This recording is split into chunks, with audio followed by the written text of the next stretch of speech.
రాబోయే లోక్సభ రణరంగానికి తెలంగాణ వేదిక కాబోతోందా? దేశంలో రెండు జాతీయ పార్టీల అధినేతలిద్దరూ ఇక్కడి నుంచి ఎంపీలుగా పోటీ చేయబోతున్నారా? ప్రధాని నరేంద్ర మోడీని సికింద్రాబాద్ నుంచి బరిలోకి దింపాలని బీజేపీ యోచిస్తుంది.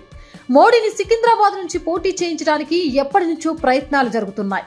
కిందటిసారి ఆయన వారణాసి నుంచి పోటీ చేసి గెలిచారు. మోడీ సికింద్రాబాద్ నుంచి పోటీ చేస్తే భారీ మెజారిటీతో గెలిపించడమే కాక రాష్ట్రమంతా కూడా ఆయన పోటీ ప్రభావం ఉంటుందని స్థానిక బీజేపీ నేతలు ఎప్పటి నుంచో చెబుతున్నారు. కిందటిసారి మోడీ సికింద్రాబాద్ నుంచి పోటీ చేయాల్సింది, కానీ ఉత్తరప్రదేశ్ లో పార్టీని మరింత బలోపేతం చేసే పనిలో భాగంగా ఆయన వారణాసికి వెళ్లారు. ఈసారి మాత్రం మోడీని ఖచ్చితంగా సికింద్రాబాద్ నుంచి పోటీ చేయిస్తే ఆ ప్రభావంతో మరో 4 ఎంపీ సీట్లు తేలిగ్గా గెలవొచ్చని స్థానిక బీజేపీ నేతలు అధిష్టానానికి చెబుతున్నారు.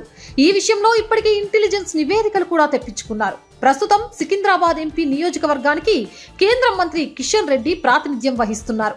బీజేపీకి మొదటి నుంచి సికింద్రాబాద్ బలమైన నియోజకవర్గం.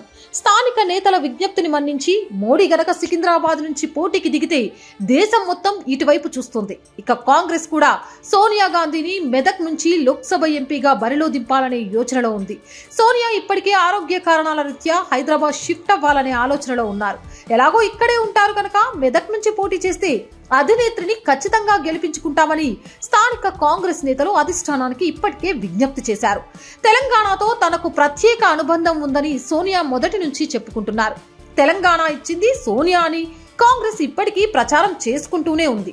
అందువలన మెదక్ ఎంపీగా సోనియా దిగితే ఆమెను తేలిగ్గా గెలిపించుకుంటామని, మిగిలిన లోక్సభ నియోజకవర్గాలపై కూడా ఈ ప్రభావం ఉంటుందని కాంగ్రెస్ నేతలు భావిస్తున్నారు. గతంలో ఇందిరాగాంధీ కూడా మెదక్ నుంచి పోటీ చేసిన విషయాన్ని గుర్తు చేస్తున్నారు. ఒకవేళ సోనియా చేయలేకపోతే ప్రియాంక గాంధీనైనా మెదక్ నుంచి బరిలోకి దింపాలని కాంగ్రెస్ నేతల ప్లాన్. గాంధీ కుటుంబం కేవలం ఉత్తరాదికి మాత్రమే పరిమితం కాదని, దక్షిణాదికి కూడా చెందిందని చెప్పడానికి ఎప్పటి నుంచో కసరత్తు జరుగుతోంది.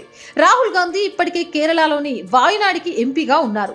ఇప్పుడు సోనియాను గాని ప్రియాంకను గాని మెదక్ నుంచి పోటీ చేయిస్తే పార్టీ మరింత బలోపేతం అవుతుందని, ప్రస్తుతం ఉన్న కాంగ్రెస్ వేవ్ లో సోనియా గెలుపు తేలికవుతుందని కాంగ్రెస్ నేతల అంచనా. మోడీ, సోనియా ఇద్దరు తెలంగాణ నుంచి బరిలో దిగితే మాత్రం లోక్సభ ఎన్నికలు మరింత రంజుగా మారతాయి.